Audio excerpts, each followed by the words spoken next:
Hi అండి, welcome to Siri garden. ఈరోజు మనం పండు మిరపకాయ పచ్చడి ఎలా పెట్టాలో చూద్దాం.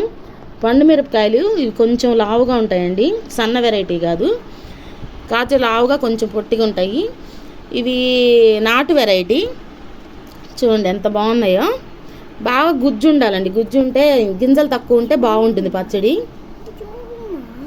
బాగుంటుంది. ఇది 1.5 కేజీ తీసుకున్నానండి. తర్వాత దీనికి కావాల్సిన పదార్థాలు పండుమిరపకాయలు, తర్వాత కళ్ళు ఉప్పు అండి. కళ్ళు ఉప్పు దాన్ని ఏం చేయాలంటే ఎండబెట్టాలండి. ఎండబెడితే బూజు పట్టకుండా ఉంటుంది పచ్చడి. తర్వాత ఇది మీకు కొలతలు చెప్తాను. కేజీ పండుమిరపకాయలకి ఒక గిద్దెడు ఉప్పు అండి, అంటే 1/2 కేజీ ఉప్పు అనమాట. 1/2 కేజీ వేసుకోవాలి కేజీ కాయలకి. చింతపండు ఏమో ఉట్లు అన్నీ తీసి పెట్టుకుని నీట్గా పెట్టుకోవాలండి. ఇది కూడా ఒక 1/2 కేజీ. కేజీకి 1/2 కేజీ కళ్ళుప్పు, 1/2 కేజీ చింతపండు అండి. ఇవన్నీ కావాల్సిన పదార్థాలు. ప్రాసెస్ చూద్దాం. మనం ఇట్లా అన్ని తొడిమెలు తీసి ఇలా పెట్టుకోవాలి. ఇప్పుడు కొంచెం కొంచెం వేసుకుంటూ తొక్కాలండి.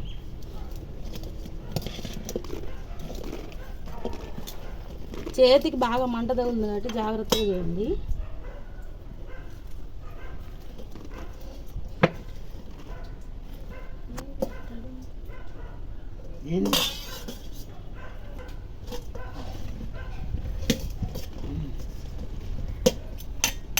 ఇప్పుడు కొంచెం ఉప్పు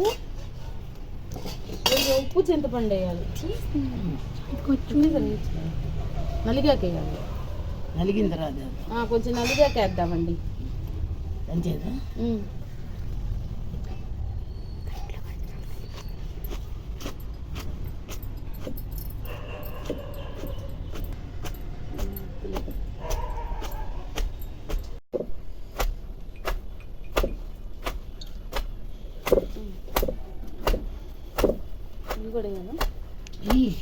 ఇప్పుడు కొంచెం చింతపండు, కొంచెం ఉప్పు అండి.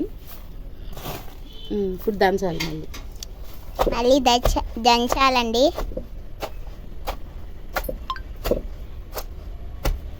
ఏమన్నా నల్లగదు, బాగా దంచాలి.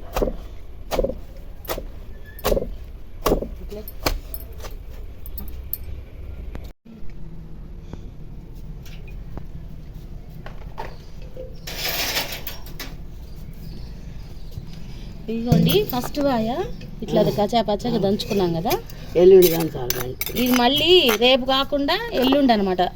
ఒక్క రోజు ఉంచి పక్క రోజు మళ్ళీ దంచితే అప్పుడు బాగా వస్తుందండి మళ్ళీ మనకు. ఇదిగోండి ఫస్ట్ వాయ. ఇప్పుడు రెండో వాయ వేద్దాం. ఇదిగోండి ఇలా ఉంది, కలిపెడితే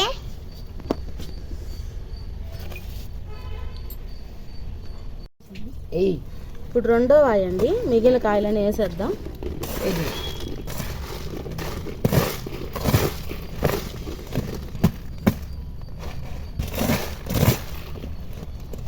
చింతపండు ఇది నలిగాక చింతపండు వేద్దామండి, అప్పుడు మళ్ళీ తొక్కుదాం.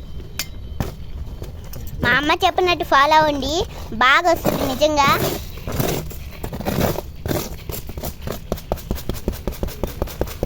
కానీ వదిలి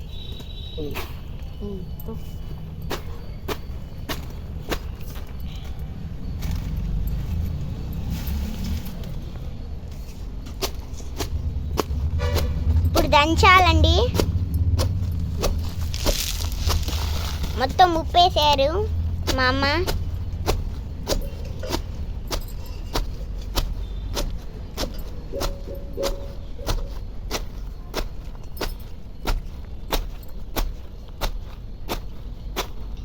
ఇది కొంచెం మెదిగాక అప్పుడు చింతపండు వేసి దంచాలి.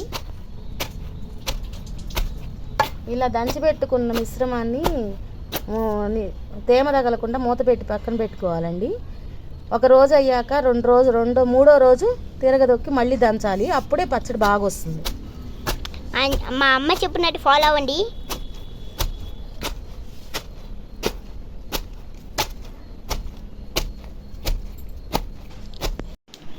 చూసారా, ఇదిగోండి మీకు చూపిస్తున్నాను. కేజీకి దీంతో 2 వేయాలండి. ఈ చిన్న గ్లాస్తో కాఫీ తాగుతాం కదా మనం, మామూలుగా అయితే 1/2 కేజీ లెక్కండి. నేను దీంతో 2 వేసి మళ్ళీ 1.5 కేజీ కాబట్టి 3 గ్లాసులు వేసాను. కానీ మళ్ళీ ఇంకో చిన్న గ్లాస్ కూడా వేసానండి. ఎందుకంటే ఇవి నాటుకాయలు కాబట్టి బాగా కారం ఎక్కువ ఉందండి. అసలు చాలా కారంగా ఉంది. కారం ఎక్కువ ఉన్నప్పుడు ఏం చేయాలంటే ఉప్పు కొంచెం వేస్తే అడ్జస్ట్ అయిపోతుందండి. ఒకవేళ మీరు ఉప్పు కొంచెం ఎక్కువైంది అనుకోండి, చింతపండు వేస్తే కవర్ అయిపోతుంది. అందుకని మరీ ఎక్కువ వేవాకండి, చాలా పోతే కొంచెం కలుపుకోవచ్చు అనమాట. కారం ఎక్కువ ఉంటే ఉప్పు వేసుకోవాలి, కొంచెం ఉప్పు కొంచెం ఎక్కువ ఉంటే చింతపండు వేసుకోండి. ఇప్పుడు మనము ఫస్ట్ ఉప్పు పండుమిరపకాయలు వేసి రోట్లో దంచుకున్నాం కదా, తర్వాత అవి మెదిగాక చింతపండు వేసి దంచాలా. ఇప్పుడు మళ్ళీ 3వ రోజు తిరగదొక్కాలండి. తిరగదొక్కిన తర్వాత ఇలా ఉందండి. ఇప్పుడు దీంట్లోకి మనం ఏం చేయాలంటే స్టవ్ ఆన్ చేయాలండి. స్టవ్ ఆన్ చేసి ఇదిగోండి మెంతులు ఒక 2 స్పూన్లు అండి, ఎక్కువ వేయక్కర్లేదు. ఆవకాయ వాటిల్లో లాగా ఎక్కువ వేయక్కర్లేదండి. మెంతులు 2 స్పూన్లు వేయాలి. ఇది ఇట్లా దూరగా వేయించుకోవాలండి. మెంతులు మంచి వాసన వస్తాయి. రాగానే లైట్గా మాడకుండా వేయించేసుకొని ఇంకా దీన్ని పొడి చేసుకొని దాంట్లో పచ్చడిలో కలపాలండి. ఇది ఎందుకంటే మెంతులు వేయడం మంచి వాసన వస్తుంది. పైగా ఇంకోటి ఏంటంటే ఇది పండుమిరపకాయ బాగా వేడి కదండి. ఈ మెంతులు ఏంటంటే చలవ చేస్తాయి అన్నమాట, కొంచెం చలవ చేస్తాయి. అందుకోసం మనం ఈ మెంతులు వేసుకోవాలండి.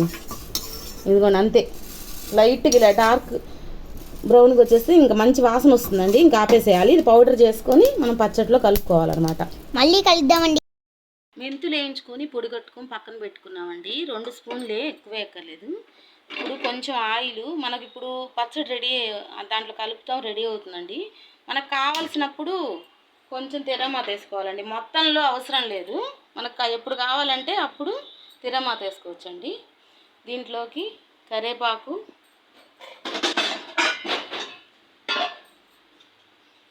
కొంచెం ఆవాలు,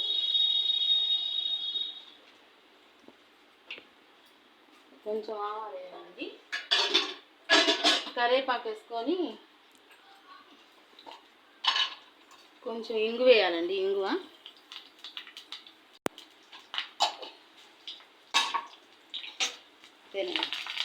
ఇంకా తిరమాత వేసుకోవడం.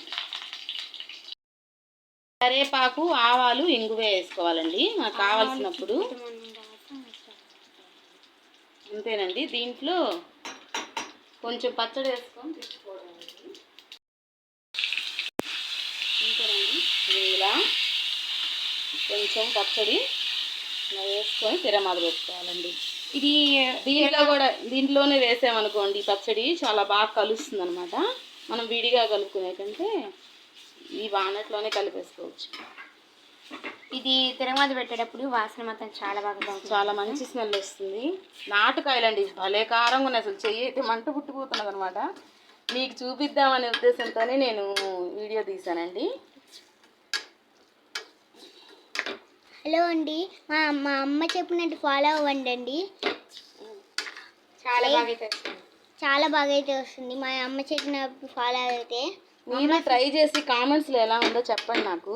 మా అమ్మ సూపర్గా చేస్తుందండి, ఒకసారి మీరు కూడా ట్రై చేయండి. ఇంకోండి పండుమిరపకాయ చట్నీ రెడీ అయిపోయింది. ఇప్పుడు మామూలుగా మనం మెంతిపిండి మొత్తం చట్నీ కలుపుకోవడం చూపిస్తానండి.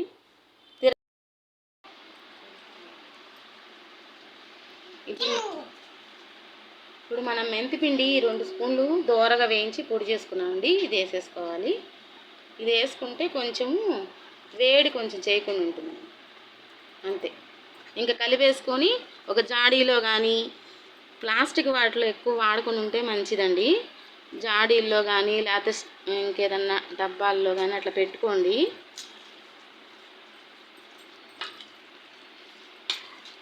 ఇది సంవత్సరం అంతా నిలవ ఉంటుందండి ఈ పండు మిరపకాయ అంటారు, కానీ అది కొత్తల్లో మంచి టేస్ట్ వస్తుందండి. అందుకని కొంచెం తొందరగా తినడమే బెటర్.